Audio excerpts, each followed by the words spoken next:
Onasi tinchmisizlar deb yozishdi o'rniga, onajonisi, yaxshimisan? Negadir seni sog'inyapman. Ishda o'tirib ham. G'alati eshitiladi. Birinchi boshiga u ayol ham hayron qoladi. Dadasi kasal-pasal emasmisiz deb joy yozadi-da. Nima ayb chiqib qo'ydingiz? Yana nima qildingiz deb yoza olishmi?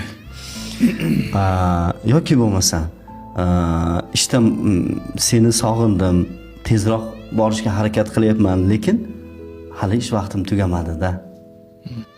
Uyga nima kerak? Senga nima qo'shib olay? Magazinga shundoq ham kirasiz-ku, bitta shokoladni qo'shib olish shunchalik qiyinmi? 15 ming, 20 ming turadi. Misol uchun-da, mana bu bozorlik oyisi bu senga. Misol uchun.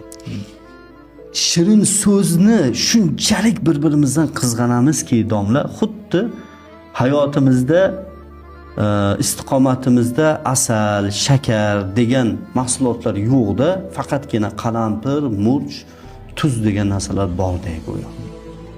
Shirin so'zsiz oila, Hasan Shamsi Podsho aytibdi. Shirin so'zsiz oila qanaqa oila desa, taomiga ortiqcha tuz solgan va doim sho'r ovqat tanovul qiladigan insonlar, oilalar.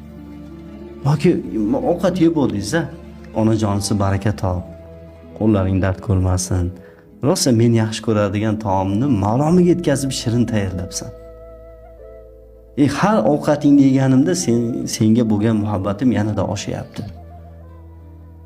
Bittasiga shunaqa desam, aytdim, kitobni berdimda sal shirin so'z gaplashinglar bir-birlaring bilan. Ajrashib ketish arafasida hali ham yuribdi. Desam, nima, men artistmanmi deyapti.